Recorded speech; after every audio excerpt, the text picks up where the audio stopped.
اللہ تبارک و تعالی نے قرآن مجید میں ارشاد فرمایا الذین آمنوا وتطمئن قلوبهم بذکر اللہ، کہ جو ایمان لائے اور ان کے دل اللہ تبارک و تعالی کے ذکر سے مطمئن ہوتے ہیں۔ الا بذکر اللہ تطمئن القلوب، جان لو کہ اللہ تبارک و تعالی ہی کے ذکر سے دلوں کو اطمینان نصیب ہوتا ہے۔ اس آیت کریمہ میں غور کریں کہ دلوں کا سکون اللہ تبارک و تعالی کے ذکر میں رکھا گیا ہے، اور اللہ رب العزت نے اس آیت کریمہ کے آغاز میں ارشاد فرمایا الذین آمنوا، کہ جو ایمان لائے، یعنی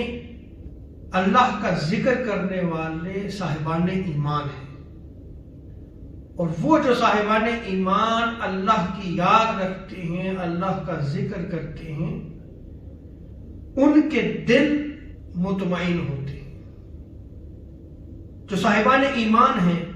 اور جن کو اللہ تبارک و تعالی ہدایت دیتا ہے، ان کے دل اللہ کے ذکر سے مطمئن ہیں، وہ اللہ تبارک و تعالی کی آیات پہ غور و فکر کرتے ہیں، تدبر کرتے ہیں، اور ہمیشہ اللہ تبارک و تعالی کی یاد میں گم رہتے ہیں۔ جب یہ آیت کریمہ نازل ہوئی تو آقا علیہ السلام نے صحابہ کرام سے پوچھا تم جانتے ہو کہ یہ کون لوگ ہیں کہ جن کے دل مطمئن ہیں؟ تو صحابہ کرام نے عرض کی اللہ اور اس کا رسول بہتر جانتے ہیں۔ تو آقا علیہ السلام نے ارشاد فرمایا یہ وہ لوگ ہیں جو اللہ اور اس کے رسول سے محبت رکھتے ہیں اور میرے اصحاب سے بھی محبت رکھتے ہیں۔ دوسری روایت میں آتا ہے، اور اس روایت کو حضرت مولا علی المرتضیٰ کرم اللہ کریم نقل فرماتے ہیں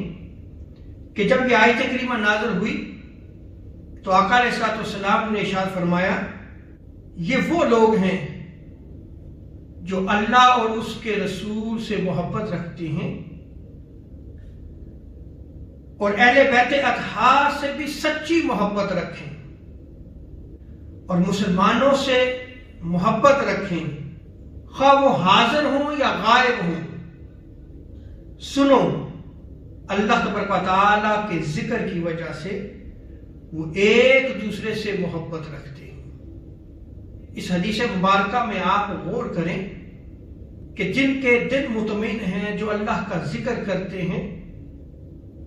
گویا ان کی علامات آقا علیہ السلام نے بیان فرما دی۔ پہلی علامت یہ ہے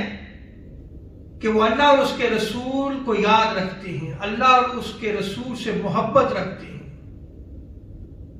آقا علیہ السلام کے گھرانے سے محبت رکھتے ہیں، اہل بیت اطہار کی محبت اپنے دلوں میں جاگوزی رکھتے ہیں، اور وہ صحابہ کرام کہ جنہوں نے حضور تاجدار کائنات علیہ السلام کے دین کی خدمت کی، اپنی جان اپنے مال سے حضور علیہ السلام کے دین کی خدمت کی، حضور کا ساتھ دیا، ان صحابہ کرام کے ساتھ بھی وہ محبت رکھے، اور مسلمان ایک دوسرے سے بھی محبت رکھیں، چاہے وہ حاضر ہوں یا غائب ہوں۔ یہ ساری علامات جن صاحبان ایمان میں ہوں گی وہ اللہ تبارک و تعالی کا ذکر کرتے ہیں اور ان کے دل اللہ تبارک و تعالی کے ذکر سے مطمئن ہوتے ہیں۔